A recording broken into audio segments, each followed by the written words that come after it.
Hi everyone, welcome back to grow Malayalam. ഇപ്പം IT കമ്പനികൾ പല പ്രതിസന്ധികളും നേരിടുന്നുണ്ട്. ഇപ്പൊ ക്ലയൻസിന്റെ ഡിമാൻഡ് കുറവാണ്, ടെക് ബഡ്ജറ്റ് ടൈറ്റ് ആയതുകൊണ്ട് പുതിയ ഡീൽസ് ഒക്കെ ആരംഭിക്കുന്ന ഡിലേ ആയി, വെണ്ടർ കൺസോൾട്ടേഷൻ കൊണ്ട് പ്രൈസിംഗ് പ്രഷർ കൂടി വരുവാണ്, US വിസ ഫീസ് കൂടിയതുകൊണ്ട് ഓൺസൈറ്റ് കോസ്റ്റും കൂടിയിട്ടുണ്ട്. അതുപോലെ കറൻസി വോളറ്റിലിറ്റി മാർജിനിയുടെ ബാധിക്കുന്നുണ്ട്. കൂടാതെ ഇപ്പൊ എന്താണ് ജനറേറ്റീവ് AI വന്നതുകൊണ്ട് IT സെക്ടർ ഫുൾ മാറിപ്പോയി. മുമ്പ് IT കമ്പനീസിന്റെ റവന്യൂ എന്ന എംപ്ലോയീസിന്റെ നമ്പറിനെ ബേസ് ചെയ്തായിരുന്നു. അതായത് എത്ര പേര് വർക്ക് ചെയ്യുന്നു അത്ര റവന്യൂ എന്നൊരു മോഡലായിരുന്നു. പക്ഷെ ഇപ്പം AI കൊണ്ട് ഓട്ടോമേഷൻ കൂടി, അപ്പൊ ആ ഒരു മോഡൽ ഇപ്പൊ വർക്ക് ചെയ്തില്ല. അതുകൊണ്ട് തന്നെ കമ്പനീസിന് പുതിയ അപ്സ്കില്ലിംഗ് ചെയ്യണം, അതുതന്നെ അവർ സർവീസ് റീപൊസിഷൻ ചെയ്യണം. പക്ഷേ ഇവിടുത്തെ ഏറ്റവും ഇൻട്രസ്റ്റിംഗ് പാർട്ട് എന്താണെന്നുള്ള കാര്യം നിങ്ങൾക്ക് അറിയാമോ? ഇവിടെ ഇപ്പൊ ഇത്രയൊക്കെ ചലഞ്ചസ് ഉണ്ടെങ്കിലും എന്താണ് IT സെക്ടറിൽ ചില കമ്പനീസ് ഒക്കെ വളർന്നുകൊണ്ടിരിക്കുകയാണ്. ഇപ്പൊ നിഫ്റ്റി IT ഇൻഡെക്സിലുള്ള ഈ രണ്ട് കമ്പനികൾ ഇവിടെ പെട്ടെന്ന് വളർന്നുകൊണ്ടിരിക്കുകയാണ്. അപ്പം ഏതൊക്കെയാണ് ആ കമ്പനികൾ എന്നുള്ളത് നിങ്ങൾക്ക് അറിയണ്ടേ? So let's begin today's video.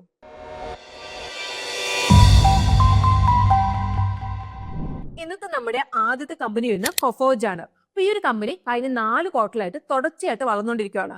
ഇപ്പൊ Q1 ഫൈനാൻഷ്യൽ 2026 റവന്യൂ 56% വരെ കൂടി. അപ്പൊ കഴിഞ്ഞ 4 ക്വാർട്ടറിൽ നമ്മൾ നോക്കുകയാണെങ്കിൽ എല്ലാ മെട്രിക്കിലും കമ്പനി സ്ട്രോങ് അപ്വേർഡ് ട്രെൻഡ് കാണിച്ചിട്ടുണ്ട്. സെയിൽസ് എന്താണ് ഇവിടെ സ്റ്റഡി ആയിട്ട് കൂടി ഇപ്പൊ 56% വരെ എത്തി. ഓപ്പറേറ്റിംഗ് പ്രോഫിറ്റും 87% വരെ കൂടി. പക്ഷേ ഇവിടുത്തെ ഹൈലൈറ്റ് നെറ്റ് പ്രോഫിറ്റ് ആണ് ഇയർ ഓവർ ഇയർ 156% കൂടി. അപ്പൊ ഇത് കാണിക്കുന്ന കമ്പനിയുടെ കോസ്റ്റ് കൺട്രോൾ നന്നായിട്ടുണ്ടെന്നുള്ളൊരു കാര്യമാണ്. അതുപോലെ തന്നെ എന്താണ് ഇവിടെ മാർജിനും എക്സ്പാൻഡ് ചെയ്യുന്നുണ്ട്. അപ്പൊ കമ്പനിയുടെ പല ഗ്ലോബൽ സെക്ടേഴ്സിലായിട്ട് പല IT സർവീസ് നൽകുന്നുണ്ട്. അപ്പൊ ഈ ഒരു സർവീസ് 5 സെഗ്മെന്റ് ആയിട്ട് ഡിവൈഡ് ചെയ്തിട്ടുണ്ട്. ഇപ്പൊ എഞ്ചിനീയറിംഗ്, ഡേറ്റ ആൻഡ് ഇന്റഗ്രേഷൻ, അതിൽ ക്ലൗഡ് ഇൻഫ്രാസ്ട്രക്ചർ മാനേജ്മെന്റ് ഒന്നിച്ച് റവന്യൂവിന്റെ 83% ഇവിടെ അക്കൗണ്ട് ചെയ്യുന്നുണ്ട്. എഞ്ചിനീയറിംഗ് സർവീസ് എന്ന് പറഞ്ഞാൽ സോഫ്റ്റ്വെയർ സിസ്റ്റംസ് ക്രിയേറ്റ് ചെയ്യുക, അതുപോലെ തന്നെ പഴയ സിസ്റ്റം എന്താണ് വേഗത്തിലാക്കാൻ വേണ്ടിയിട്ട് റീഡിസൈൻ ചെയ്യുക, ക്ലൗഡിലേക്ക് മാറുക, പിന്നെ എന്താണ് AI and automation tools integrate ചെയ്യുന്നതൊക്കെയാണ്. അപ്പം ഇന്റഗ്രേഷൻ സർവീസ് എന്ന് പറഞ്ഞാൽ പല സിസ്റ്റം അതുപോലെ തന്നെ ആപ്ലിക്കേഷൻ സ്മൂത്ത് ആയിട്ട് വർക്ക് ചെയ്യാൻ വേണ്ടിയിട്ട് ഹെൽപ്പ് ചെയ്യാവുന്നതാണ്. ഇപ്പം നമ്മളിവിടെ പറയുകയാണെങ്കിൽ എന്താണ് കമ്പനി ഡിപ്പാർട്ട്മെന്റ് ഡേറ്റ എല്ലാം ഒരു യൂണിഫൈഡ് സിസ്റ്റത്തിലേക്ക് കമ്പൈൻ ചെയ്യുന്നതൊക്കെ. ഇപ്പം ക്ലൗഡ് മാനേജ്മെന്റ് സർവീസ് ക്ലൗഡിലെ കമ്പനിയുടെ IT ഇൻഫ്രാസ്ട്രക്ചർ മെയിൻറ്റെയിൻ ചെയ്യും. അപ്പൊ ഇത് പല പബ്ലിക്, പ്രൈവറ്റ് അല്ലെങ്കിൽ ഹൈബ്രിഡ് ക്ലൗഡ്സിൽ സെക്യൂരിറ്റി, അവൈലബിലിറ്റി, അതുപോലെ കോസ്റ്റ് എഫിഷ്യൻസി ഉറപ്പുവരുത്തും. അപ്പോൾ ഈ ഒരു 3 സെഗ്മെന്റ് ആണ് 2025 ഫൈനാൻഷ്യലിൽ കമ്പനിയുടെ ഫാസ്റ്റസ്റ്റ് ഗ്രോയിങ് സെഗ്മെന്റ്സ്. അപ്പൊ കമ്പനിയുടെ പകുതി റവന്യൂ US നിന്നാണ് വരുന്നത്. 2024 ഫൈനാൻഷ്യലിൽ അമേരിക്കൻ ഷെയർ 48% നിന്ന് 2025 ഫൈനാൻഷ്യലിൽ 54% കൂടിയിട്ടുണ്ട്. അതിൽ ഏകദേശം 33% യൂറോപ്പ്, മിഡിൽ ഈസ്റ്റ്, അതിൽ ആഫ്രിക്കയിൽ നിന്നാണ് വരുന്നത്. ഇനി നമ്മൾ ഫൈനാൻഷ്യൽസ് നോക്കുകയാണെങ്കിൽ കൊഫോജ് അവർ ഫസ്റ്റ് ക്വാർട്ടർ റിപ്പോർട്ട് ഇവിടെ ഡെലിവറി ചെയ്തിട്ടുണ്ട്. അപ്പോൾ ഇയർ ഓവർ ഇയർ റവന്യൂയുടെ 56.5% കൂടി 3689 കോടിയായി. ഓപ്പറേറ്റിംഗ് പ്രോഫിറ്റ് 87% കൂടി 577 കോടിയായി. മാർജിൻ 300 ബേസിസ് പോയിന്റ്സ് ഇംപ്രൂവ് ചെയ്തുകൊണ്ട് 16%. ഇപ്പൊ നെറ്റ് പ്രോഫിറ്റ് 156%-ലധികം കൂടി 356 കോടിയായി. ഇപ്പൊ നെറ്റ് മാർജിൻ 9.7% പുഷ് ചെയ്തു. ഇപ്പൊ ട്രാവൽ വെർട്ടിക്കൽ നിന്നാണ് ഗ്രോത്ത് വന്നത് 31% കൂടി. അപ്പൊ ഇതിന്റെ ഒപ്പം ഹെൽത്ത് കെയർ, റീറ്റെയിൽ, അതുപോലെ ഹൈടെക് സെഗ്മെന്റിലുള്ള സ്ട്രോങ് ഡബിൾ ഡിജിറ്റ് ഗെയിൻസും. 2024 ഫൈനാൻഷ്യൽ കമ്പയർ ചെയ്യുമ്പോൾ 2025 ഫൈനാൻഷ്യൽ ബാലൻസ് ഷീറ്റ് ഷാർപ്പായിട്ട് എക്സ്പാൻഡ് ചെയ്തിട്ടുണ്ട്. അപ്പം ഈ അടുത്ത വർഷങ്ങളിൽ ഏറ്റവും കൂടുതൽ ഒന്നാണിത്. ഇപ്പൊ നെറ്റ്വർക്ക് വലിയ രീതിയിൽ തന്നെ കൂടി, കാരണം റിസർവ്സ് 3565 കോടിയിൽ നിന്ന് 6312 കോടി വരെ കൂടി. സ്ട്രോങ് ഇന്റേണൽ പ്രോഫിറ്റ് ജനറേഷൻ, അതിൽ റിട്ടേൺ ഏർണിംഗ്സ് കാരണമാണിത്. ഇപ്പൊ ബോറോയിങ്സ് കുറച്ച് കൂടിയിട്ടുണ്ട്, 726 കോടിയിൽ നിന്ന് 1070 കോടിയിലേക്ക്. ഗ്രോത്ത് സപ്പോർട്ടിന് വേണ്ടി എക്സ്ട്രാ ലിവറേജ്. ഇപ്പൊ ഏറ്റവും വലിയ ചേഞ്ച് അതർ ലയബിലിറ്റീസിലാണ്. 1708 കോടിയിൽ നിന്ന് 4823 കോടിയായി.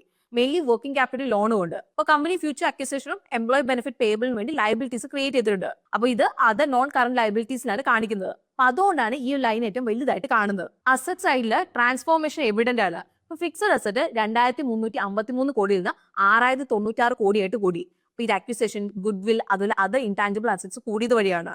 അപ്പൊ അതർ അസറ്റ്സ് 3685 കോടിയിൽ നിന്ന് 6028 കോടിയായിട്ട് കൂടിയിട്ടുണ്ട്.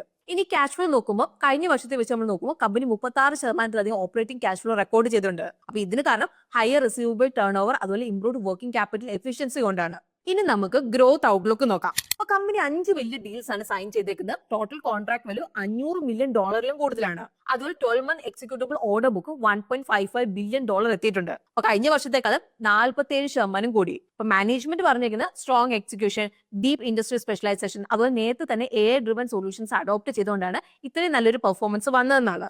ന്യൂ ഫോർജ് X പ്ലാറ്റ്ഫോം, അതുപോലെ agent spear AI suites already main ക്ലയൻസിന് ഇവിടെ എഫിഷ്യൻസി നൽകുന്നുണ്ട്. ഇപ്പൊ CEO സുധീർ സിംഗ് പറയുന്നത് ഈ ഒരു പെർഫോമൻസ് അടുത്ത വർഷവും സ്ട്രോങ് ആയിട്ട് തന്നെ വരും എന്നതിന്റെ സിഗ്നൽ ആണ് ഇതെന്നാണ്. 2026 ഫൈനാൻഷ്യലിൽ കമ്പനി 14% EBIT മാർജിനാണ് ടാർഗറ്റ് ചെയ്തത്. എന്നാലും എന്താണ് നമ്മൾ ഇവിടെ ഒരു ഏരിയ എന്താണ് നമ്മൾ ശ്രദ്ധ നമ്മുടെ ആവശ്യമുണ്ട്. അപ്പൊ അവിടെ ആദ്യത്തെ കാര്യം ഇത് കമ്പനിയുടെ മാർജിൻ സെക്ടറിലുള്ള കോമ്പറ്റേറ്റേഴ്സിനെ വെച്ച് നമ്മൾ നോക്കുമ്പോൾ എന്താണ് ഇവിടെ കുറവാണ്. ഇനി കൂടാതെ എന്താണ് ROCE 2024 ഫൈനാൻഷ്യൽ 29% നിന്ന് 2025 ഫൈനാൻഷ്യൽ ആയപ്പോഴേക്ക് 20% കുറഞ്ഞിട്ടുണ്ട്. 2025 ഫൈനാൻഷ്യൽ കമ്പനി എന്താണ് വലിയൊരു ക്യാപിറ്റൽ ഇൻവെസ്റ്റ് ചെയ്തു.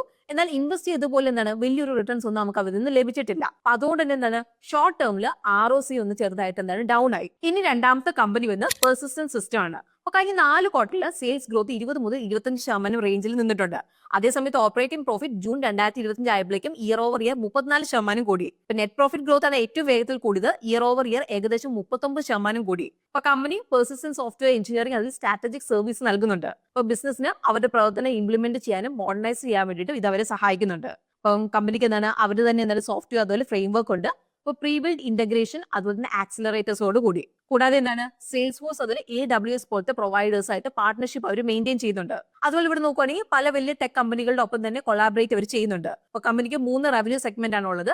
Software, hitech, emerging industry segment year over year എന്താണ് 7% ഗ്രോത്ത് കാണിച്ചുകൊണ്ട് 4913 കോടിയായി. എന്നാലും അവരുടെ റവന്യൂ ഷെയർ 46.8% നിന്ന് 41.2% കുറഞ്ഞിട്ടുണ്ട്.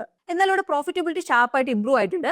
എബിറ്റ മാർജിൻ നമ്മൾ നോക്കുകയാണെങ്കിൽ 300 ബേസിസ് പോയിന്റ്സ് കൂടി 29%. BFSI സെഗ്മെന്റ് 20% കൂടി 3771 കോടിയായി. 32% സ്റ്റേബിൾ മിക്സോടെ. എന്നാൽ മാർജിൻ ഇവിടെ 100 ബേസിസ് പോയിന്റ് കോൺട്രാക്ട് ചെയ്ത് 36%. ഇപ്പൊ health care and life science stand out ചെയ്തു. ഏകദേശം 56% വളർന്ന് 21.3% നിന്ന് 27.3% ഷെയർ കൂടി. എന്നാൽ ഇവിടെ മാർജിൻ 300 ബേസിസ് പോയിന്റ്സ് ഇടിഞ്ഞ് 39%. ഓവറോൾ നമ്മൾ നോക്കുമ്പോൾ എന്താണ് റവന്യൂ ഡൈവേഴ്സിഫിക്കേഷൻ ഇവിടെ ഇംപ്രൂവ് ആയി. ഹെൽത്ത് ആൻഡ് ലൈഫ് സയൻസ് അതുപോലെ BFSI സെഗ്മെന്റ് ലീഡിംഗ് ഗ്രോത്ത് നൽകുന്നുണ്ട്. എന്നാൽ ഇവിടെ മാർജിൻ എന്താണ് ഒരു മിക്സ് ആണ് കാണുന്നത്. ഇപ്പൊ നോർമലൈസേഷൻ അതിൽ സെലക്ടീവ് റീ ഇൻവെസ്റ്റ്മെന്റ്. ഇനി ഫൈനാൻഷ്യൽസ് നോക്കാം. പെർസിസ്റ്റൻസ് ഒരു സ്ട്രോങ് ക്വാർട്ടർ ഡെലിവർ ചെയ്തു. റവന്യൂ ഇവിടെ ഇയർ ഓവർ ഇയർ 22% കൂടി 3334 കോടിയായി. ഓപ്പറേറ്റിംഗ് പ്രോഫിറ്റ് 35% കൂടി 612 കോടിയായി. അപ്പൊ അതുകൊണ്ട് മാർജിൻ 18%ലേക്ക് എത്തിച്ചു. അപ്പൊ നെറ്റ് പ്രോഫിറ്റ് 39% കൂടി 425 കോടിയായി. Net margin 12.8%. ഇപ്പൊ ഗ്രോത്ത് BFSI നിന്നാണ് വന്നത്. ഇയർ ഓവർ ഇയർ 31% കൂടി. സോഫ്റ്റ്വെയർ ആൻഡ് ഹൈടെക് 14% വളർന്നു. അതിൽ ഹെൽത്ത് കെയർ ആൻഡ് ലൈസൻസ് 12% ഇവിടെ വളർന്നു. അപ്പൊ മാനേജ്മെന്റ് പറഞ്ഞത് കമ്പനിയുടെ strong performance AI led portfolio എക്സ്പാൻഷന്റെ ക്രെഡിറ്റിൽ നിന്നാണെന്നാണ്. അപ്പൊ കമ്പനി സാസ്വ 3.0 ലോഞ്ച് ചെയ്തു. അപ്പൊ ഇതെന്ന് പറഞ്ഞു inhouse generated AI engineering platform ആണ്. അപ്പൊ BFSI അതിലെ HLS സെക്ടേഴ്സിൽ AI യൂസ് കേസസ് എന്താണ് എക്സ്പാൻഡ് ചെയ്തിട്ടുണ്ട്. 2024-25 ഫൈനാൻഷ്യലിനിടയ്ക്ക് ബാലൻസ് ഷീറ്റ് നല്ല രീതിയിൽ എക്സ്പാൻഡ് ചെയ്തു. റിസർവ്സ് അതിലെ അസറ്റ്സ് സ്ട്രോങ് ആയിട്ട് വളർന്നുണ്ട്. റിസർവ്സ് 4881 കോടിയിൽ നിന്ന് 6241 കോടിയായിട്ട് കൂടി. സ്ട്രോങ് പ്രോഫിറ്റ് റീറ്റൻഷന്റെ സിഗ്നൽ ആണിത്. ബോറോയിൻസ് 451 കോടിയിൽ നിന്ന് 311 കോടിയായിട്ട് കുറഞ്ഞു. ഡെറ്റ് ഫൈനാൻസിലേക്ക് ഡിപ്പെൻഡ് ചെയ്യുന്നത് കുറഞ്ഞു. അതർ ലയബിലിറ്റീസ് ചെറുതായിട്ട് കൂടി 1997 കോടിയിൽ നിന്ന് 2092 കോടിയിലേക്ക്. ഇനി അസറ്റ് സൈഡിൽ ഫിക്സഡ് അസറ്റ് 2221 കോടിയിൽ നിന്ന് 2541 കോടിയായി വളർന്നു. അപ്പൊ ഇത് സൂചിപ്പിക്കുന്ന പ്രോപ്പർട്ടി ആൻഡ് എക്യുപ്മെന്റിലെ ഓൺ ഗോയിങ് ഇൻവെസ്റ്റ്മെന്റ്സ് ആണ്. ഓവറോൾ 2025 ഫൈനാൻഷ്യലിൽ ഒരു സ്ട്രോങ് ബാലൻസ് ഷീറ്റ് ഗ്രോത്ത് ആണ് കണ്ടത്. ഇന്റേണൽ അപ്രൂവൽസ് അതുപോലെ കൺട്രോൾ ലിവറേജ് വഴിയാണ് 2024-25 ഫൈനാൻഷ്യലിന്റെ ഇടയ്ക്ക് ഓപ്പറേറ്റിംഗ് ക്യാഷ് ഫ്ലോ സ്ട്രോങ് ആയിട്ട് റീബൗണ്ട് ചെയ്തു. 2024 ഫൈനാൻഷ്യലിൽ ചെറിയൊരു 5% കോൺട്രാക്ഷൻ ശേഷം 2025 ഫൈനാൻഷ്യലിൽ ഓപ്പറേറ്റിംഗ് ക്യാഷ് ഫ്ലോ ഏകദേശം 37% കൂടി 1237 കോടിയായി. അപ്പൊ ഇത്രയും കൂടിയത് കാണിക്കുന്നത് പ്രോഫിറ്റബിലിറ്റി ഇംപ്രൂവ് ആയതും അതുപോലെ ബെറ്റർ വർക്കിംഗ് ക്യാപിറ്റൽ മാനേജ്മെന്റ് ആണ്. മെയിൻലി സ്ട്രോങ് കളക്ഷൻ അതുപോലെ earning to cash conversion efficiency. ഇനി നമുക്ക് ഇവരുടെ ഫ്യൂച്ചർ ഔട്ട്ലുക്ക് എന്താണ് എന്നുള്ളത് നമുക്ക് നോക്കാം. 2027 ഫൈനാൻഷ്യൽ ആകുമ്പോഴേക്കും പെർസിസ്റ്റന്റ് ടാർഗറ്റ് ചെയ്യുന്ന $2 ബില്യൺ റവന്യൂ ആണ്. അപ്പൊ ഇതിന് ഏകദേശം 19 മുതൽ 20% CAGR വേണ്ടി വരും. അപ്പൊ ഈ ഒരു ക്വാർട്ടറിൽ നമ്മുടെ ഓർഡർ ബുക്ക് ഡീറ്റെയിൽസ് വരുന്ന ടോട്ടൽ കോൺട്രാക്ട് വാല്യൂ വരുന്ന $520.8 മില്യൺ ആണ്. ന്യൂ ബുക്കിംഗ്സ് $337 മില്യൺ യോടെ. ആനുവൽ കോൺട്രാക്ട് വാല്യൂ $385.3 മില്യൺ ആണ്. ഇതിൽ ന്യൂ ബുക്കിംഗ്സ് $211.8 മില്യൺ കോൺട്രിബ്യൂട്ട് ചെയ്യുന്നുണ്ട്. എന്നാൽ ഇവിടെ ഒരു റിസ്ക് ഉണ്ട്. കഴിഞ്ഞ കുറച്ച് ക്വാർട്ടറിലായിട്ട് ടോപ്പ് 10 ക്ലയൻസിലേക്കുള്ള റവന്യൂ കോൺസെൻട്രേഷൻ 42% ഇവിടെ കൂടി. ഇന്ന് നമ്മൾ ഡീറ്റെയിൽ ആയിട്ട് നോക്കിയത് കൊഫോജ് അതിൽ പെർസിസ്റ്റന്റ് സിസ്റ്റംസ് ആണ്. ഓവറോൾ നമ്മൾ നോക്കുമ്പോൾ ഇന്ത്യൻ IT സെക്ടർ സ്ലോ ആണ്. പക്ഷെ ഈ 2 കമ്പനികൾ മാർക്കറ്റിനെ ഔട്ട്ഗ്രോ ചെയ്തിട്ടുണ്ട്. ഓരോ കമ്പനിക്ക് എന്താണ് അവരുടേതായിട്ടുള്ള സ്ട്രാറ്റജി ഇവിടെ ഉണ്ട്. ഇപ്പൊ കൊഫോജ് നമ്മൾ നോക്കുവാണെങ്കിൽ എഞ്ചിനീയറിംഗ് ലെഡ് അതുപോലെ തന്നെ AI ഫസ്റ്റ് ഗ്രോത്ത് ഫോക്കസ് ചെയ്യുന്നത്. ഇപ്പൊ persistent digital engineering and BFSI driven expansion ആണ് ഫോക്കസ് ചെയ്യുന്നത്. അപ്പൊ ഇവിടെ ഗ്ലോബൽ ചാലഞ്ചസ് ഒക്കെ ഉണ്ടെങ്കിലും സ്ട്രോങ് എക്സിക്യൂഷൻ, ഡൊമൈൻ എക്സ്പെർട്ടൈസ് അതുപോലെ തന്നെ ഡിജിറ്റൽ ട്രാൻസ്ഫോർമേഷൻ ഫോക്കസ് കൊണ്ടെന്താണ് അവർ ഗ്രോത്ത് ഇവിടെ തുടരുന്നുണ്ട്. ഇനിയിപ്പം അടുത്ത കുറച്ച് ക്വാർട്ടറിൽ നമുക്ക് നോക്കാം എന്താണ് ഈ ഒരു ഔട്ട് പെർഫോമൻസ് കോമ്പറ്റേറ്റേഴ്സിന്റെ മുന്നിൽ നിൽക്കുന്നുണ്ടോ എന്നുള്ള കാര്യം, അല്ലെങ്കിൽ IT സെക്ടേഴ്സിലെ സ്ലോ ഡൗൺ ഇവഞ്ച്വലി ഇവരെ ബാധിക്കുന്നുണ്ടോ എന്നുള്ള കാര്യം. സോ ഇന്നത്തെ വീഡിയോ നമ്മൾ എഡ്യൂക്കേഷണൽ പർപ്പസിനായിട്ടാണ് കവർ ചെയ്തിരിക്കുന്നത്. ഇതൊരു ഇൻവെസ്റ്റ്മെന്റ് അഡ്വൈസ് അല്ല എന്നുള്ള കാര്യം നമ്മൾ ഇവിടെ എടുത്തു പറയാണ്. അപ്പോൾ നിങ്ങൾ ഏതെങ്കിലും ഒരു കമ്പനിയിലേക്ക് ഇൻവെസ്റ്റ് ചെയ്യുന്നതിന് മുമ്പ് നിങ്ങൾ ഡീറ്റെയിൽ ആയിട്ട് റിസർച്ച് ചെയ്തതിന് ശേഷം മാത്രം ഇൻവെസ്റ്റ് ചെയ്യാൻ വേണ്ടിയിട്ട് ശ്രദ്ധിക്കുക. അപ്പോൾ ഇന്നത്തെ വീഡിയോ നിങ്ങൾക്ക് യൂസ്ഫുൾ ആയിട്ടുണ്ടാവും തന്നെയാണ് നമ്മൾ പ്രതീക്ഷിക്കുന്നത്. അപ്പോൾ വീഡിയോ ഒക്കെ നിങ്ങൾക്ക് യൂസ്ഫുൾ ആയിട്ടുണ്ടെങ്കിൽ വീഡിയോ ലൈക്ക് ചെയ്യാൻ വേണ്ടി ശ്രദ്ധിക്കുക. പിന്നെ നമ്മുടെ ചാനൽ കോണ്ടന്റ് ഒക്കെ ഇഷ്ടമാവുന്നുണ്ടെങ്കിൽ ചാനലും കൂടി നിങ്ങൾ സബ്സ്ക്രൈബ് ചെയ്യുക. അപ്പോൾ നമുക്ക് പുതിയൊരു വീഡിയോ ആയിട്ട് ഗ്രോ മലയാളം ചാനലിലൂടെ പെട്ടെന്ന് കാണാം. അതുവരെ take care, happy investing and bye from Rincy.